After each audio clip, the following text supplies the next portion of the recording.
C'est toujours long comme ça, les voyages. C'est pas censé être instantané. J'en ai pas fait 50 000 non plus, mais chaque fois ça prend du temps, ouais. Génial. Que d'ennuis en perspective. Au fait, tu parlais d'un truc bizarre la dernière fois. Oui, bah sur ce coup-là, va falloir être plus spécifique que ça, hein. Bah, tu disais que le Père Noël, c'est un mutant. Ah, ça. Je peux t'expliquer si tu veux. Allez, vas-y, Père Castor. Pour une fois que je te demande, profites-en. Farcir nos amours, nos peines, nos haines, nos querelles. Pas de vacances, pas de dimanche, overbooké. Faut qu'il assure, toujours présent à l'appel. Pourtant il aimerait se faire un peu moins prier. Quand il descend là du ciel, ce sera pas toujours pour se marrer. Bon, un peu de contexte sur l'utilisation du Père Noël dans l'univers Marvel tout d'abord. Si DC Comics a sauté de suite sur l'occasion de faire vivre ses héros aux côtés du vieux barbu en rouge, dès le début des années 40, cela ne sera pas le cas chez l'ancêtre de Marvel, Timely Comics.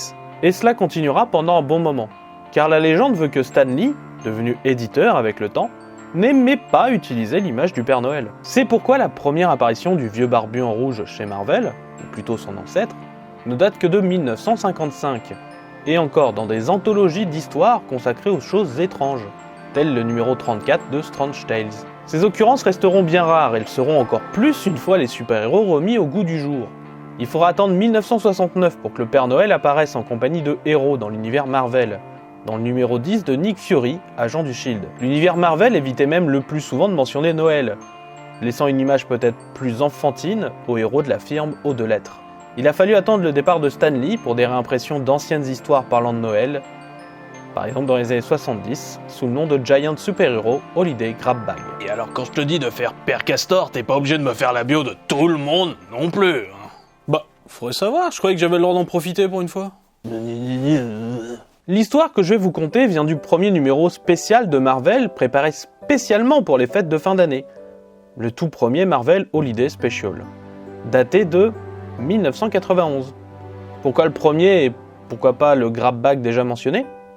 Simplement parce que le Holiday Special a du matériel original, lui, du contenu spécialement fait.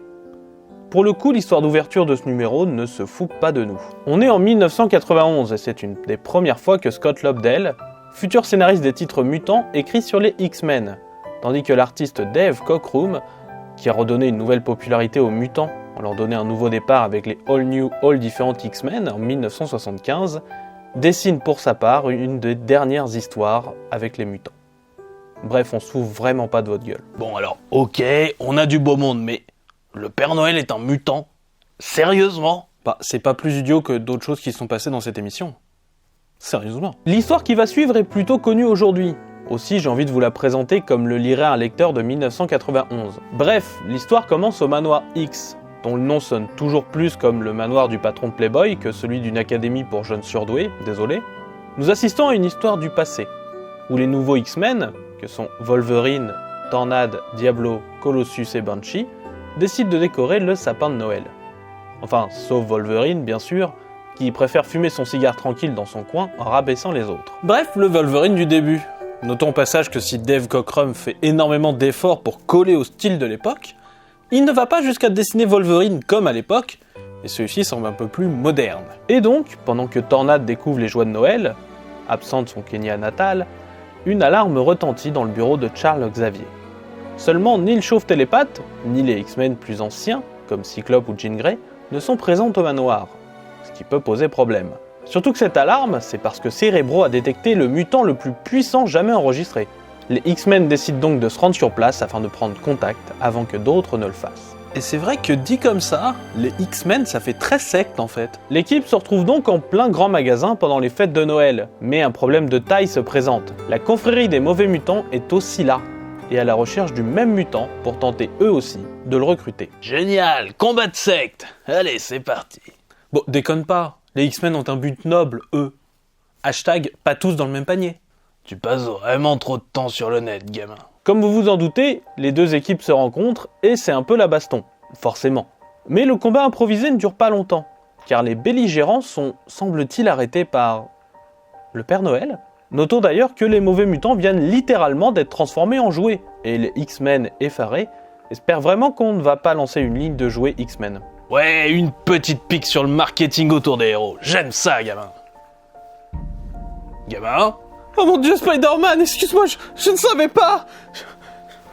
Le Père Noël se nomme Kris Kringle, et semble être le puissant mutant repéré par Cerebro au début du numéro.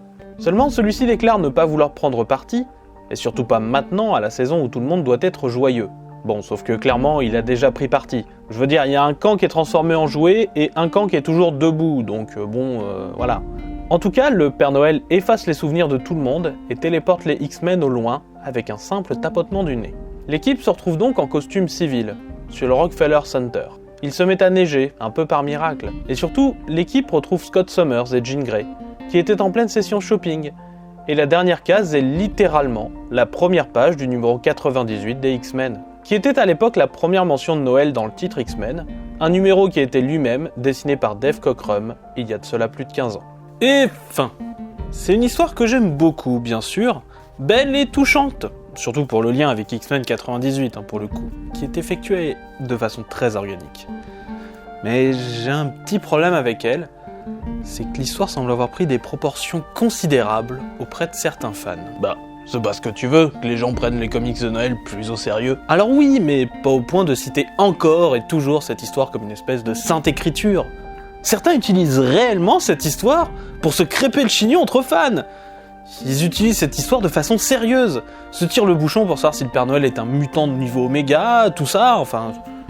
Pourquoi cette histoire-là en particulier ? Sans doute parce qu'elle est liée à un numéro de la série canon, de façon aussi précise peut-être. Je veux dire, comme une sorte de préquel un peu marrante. Oui, bon, peut-être.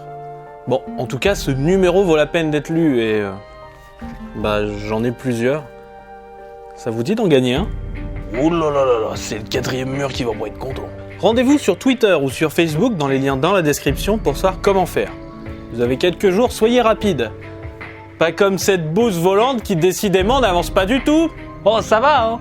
Vous croyez que c'est facile de passer entre les dimensions comme ça ? Non, bon monsieur, ça demande du doigté et de la finesse. On est d'ailleurs bientôt arrivé, homme de peu de foi. Ouais, c'est ça. Et je parie qu'on arrive pile poil pour l'épisode de demain. Oui, c'est vrai, oui. Comme c'est pratique. J'en étais sûr. J'ai une longue pratique de ma vie, je sais comment elle opère. Et donc à demain ?